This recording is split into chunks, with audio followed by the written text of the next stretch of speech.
new to the district, new teacher. Janesville hazing process for new teachers is really intense.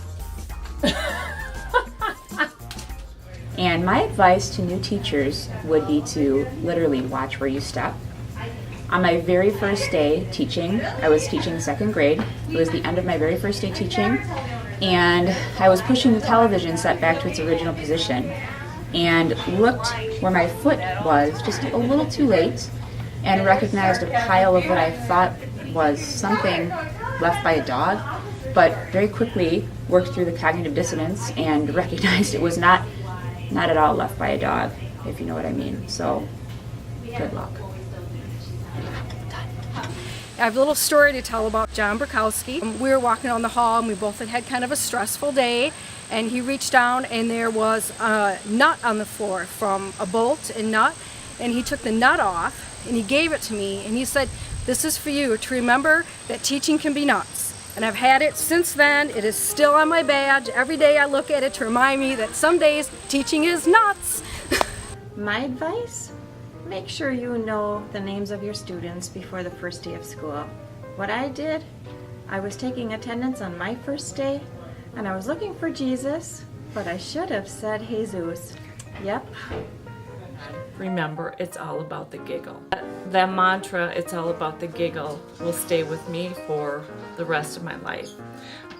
I think having a sense of humor is really important. Laughing with your students and coworkers, enjoying their humor, letting them see you smile and be happy is really important. Some advice I have for you in the first 5 days of school would be to start to build positive relationships with your students right away. Enjoy the kids, get to know them, share things about yourself so that they know you as a person too. Get to know your custodians as well, because they will definitely help you. Get to know your custodians, because I had many ill students last year and it is definitely a good thing to have them on your side. You know, make sure you find out from the custodian what they prefer. Chairs up, chairs to the side, so your room is cleaner. It can always help too, then when you need a pencil sharpener in an emergency, they can always find one those days. The first 5 days, remember, the secretaries run the elementary schools, so get to know your secretary. Make sure you give your building secretary chocolate often.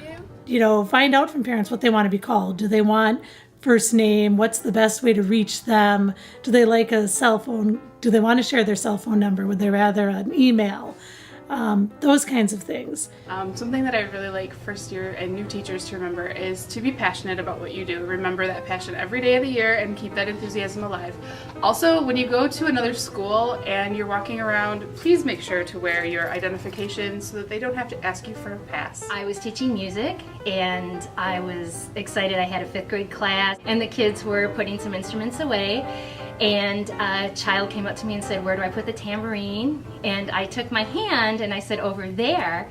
And I hit a kid that was standing there right up above his eyebrow, and it just bled and bled and bled. And oh, it was horrible. And I took my hands and I'm trying to cover him up and there's blood all over him. And I said, "I'm so sorry." And he said, "Oh, that's okay. My sisters beat up on me all the time." Like, I'm your teacher. You're not supposed to get hurt when you come to music class. So yeah, I will never forget that. In his senior year, he sent me an invitation to his party and a picture, and he wrote, "See the scar above my eyebrow I still have from you." So I guess my advice is safety first. No quick movements on the first 5 days unless you're going to look first. Failure is a fantastic option, especially when it comes to teachers and trying out new ideas. And I know that sometimes people might get scared if they try it once and they fail and then they don't want to try again. I think that we should do the exact opposite, that we should try. And in fact, I don't think we become experts necessarily if we don't have multiple failures to learn from before we can actually be the expert. So please take an opportunity to try something different in your classroom, whether it be from technology or different instructional practices, and don't be afraid to fail. It happens, and learn from it and try again and try again and try again. Eventually it will work, I promise. I was driving with my wife and children, and my daughter had said something in the back seat semi-humorous. It wasn't really funny, and I told her if she wasn't careful, we'll pull off to the side of the road and drop her off.